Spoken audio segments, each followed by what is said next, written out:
హైదరాబాద్ ఉప్పల్ ప్రాథమిక ఆరోగ్య కేంద్రం వద్ద ఆశా వర్కర్ల ఆందోళన. గత 5 ఏళ్లుగా చేసిన వివిధ సర్వేలు చేసిన అమౌంట్ తో పాటు తమకి ఫిక్స్డ్ సాలరీ ఇవ్వాలని, పని భారం తగ్గించాలని, ఆన్లైన్ వర్క్ చేపించకూడదని డిమాండ్ చేస్తూ నిరసన. ఈ సందర్భంగా వారు మాట్లాడుతూ రాష్ట్ర ప్రభుత్వం ఎన్నికల సందర్భంగా ఫిక్స్డ్ సాలరీ హామీ ఇవ్వడం జరిగింది. దానికి ప్రభుత్వం కట్టుబడి ఉండాలి. గత 5 ఏళ్లుగా లేప్రసీ సర్వే చేయడం జరిగింది. ఇప్పటి వరకు సర్వే డబ్బులు చెల్లించడం లేదు.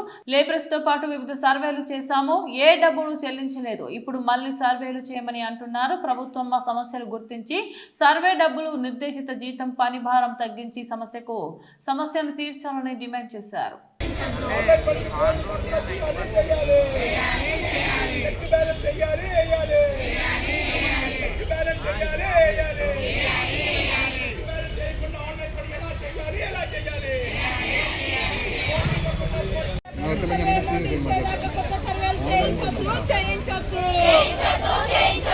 పెండింగ్లో ఉన్న లెప్రసీ సర్వే అమౌంట్స్ ఇచ్చేదాకా కొత్త సర్వేలు చేయించొద్దు.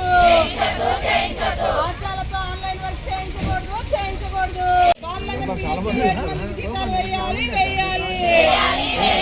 ఆశాలపై అధికారులు వేధింపులు ఆపాలి.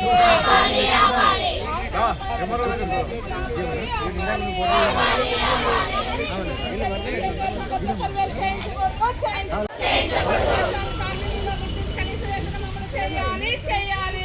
కనీస వేతనం అమలు చేయాలి.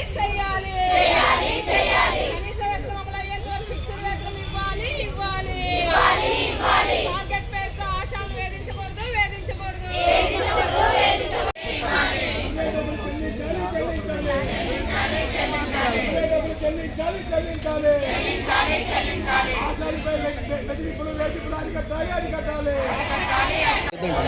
పెండింగ్ లో ఉన్న బిల్లులన్నీ ఇచ్చేంత వరకు కొత్త సర్వేలు చేయించకూడదు. పోరాడదాం సమస్యల పరిష్కారం అయ్యేంత వరకు.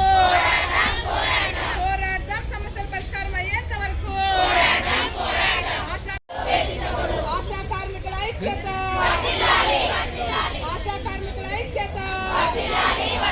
పోరాడదాం సమస్యల పరిష్కారం అయ్యేంత వరకు.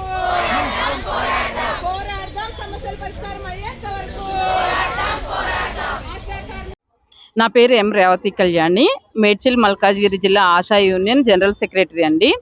ఈరోజు రాష్ట్ర వ్యాప్త పిలుపులో భాగంగా ప్రతి పిఎస్సి, ఈ జిల్లాలో కాదు రాష్ట్ర వ్యాప్తంగా ప్రతి పిఎస్సి, యూపీఎస్సీల ముందు ధర్నా నిర్వహించడం జరిగింది. దీనికి కారణం ఏంటంటే 5 సంవత్సరాల లెప్రసీ సర్వేకి సంబంధించిన అమౌంట్ మాకు పెండింగ్లో ఉంది.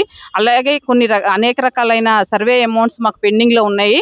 కానీ ఆ పెండింగ్లో ఉన్న సర్వే అమౌంట్స్ ఇవ్వకుండా ఏంటంటే మళ్ళీ కొత్త సర్వే చేయాలని 5 రోజుల కింద స్టార్ట్ చేసిరనమాట. ఆ సర్వే ఏంటంటే మేము ఇప్పుడు పెండింగ్లో ఉన్న బిల్లులు ఇచ్చేంత వరకు సర్వే చేయమని, ఇప్పుడు సర్వే ఎవరు చేయట్లేదు.